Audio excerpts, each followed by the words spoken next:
So this is the story of how Nkechi and I reconnected and started dating.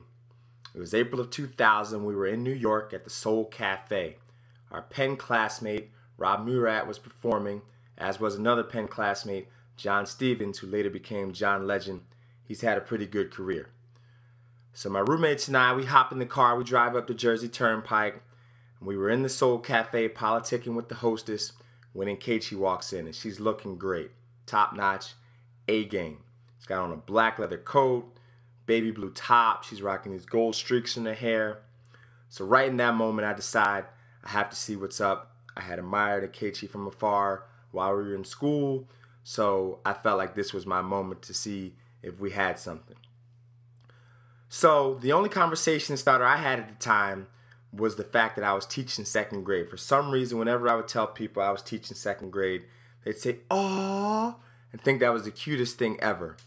So as I'm making small talk with Nkechi, I give her the line, and of course, she goes, "Aww," and it just, prolongs our conversation. We start talking about work and family, and we get to the point where the all-important "who are you seeing" question comes up, and she tells me she's got friends. Now, I took that to mean that she had a roster of dudes that she was seeing, and I really wasn't trying to be part of that, so I kind of backed up.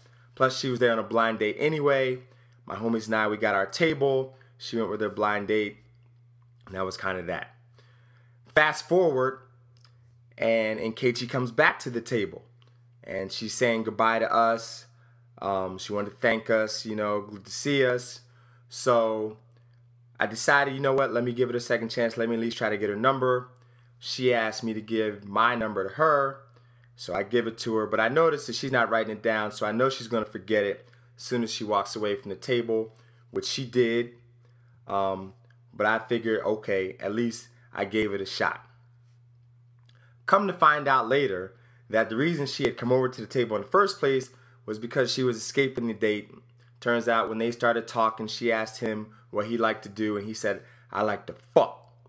So that ended their date. He made her take the train home. So, this was just a classy dude that she was with. And on top of that, her wing person didn't show up. So we were kind of her escape. Now, being the kind woman that Nkechi is, she felt bad for forgetting my number. So she called up another UPenn classmate of ours, Luam Keflezgi, and she asked for my information. And thankfully, Luam had it. And Nkechi called me that next day, and we spoke for about 3 hours. And we've been talking ever since.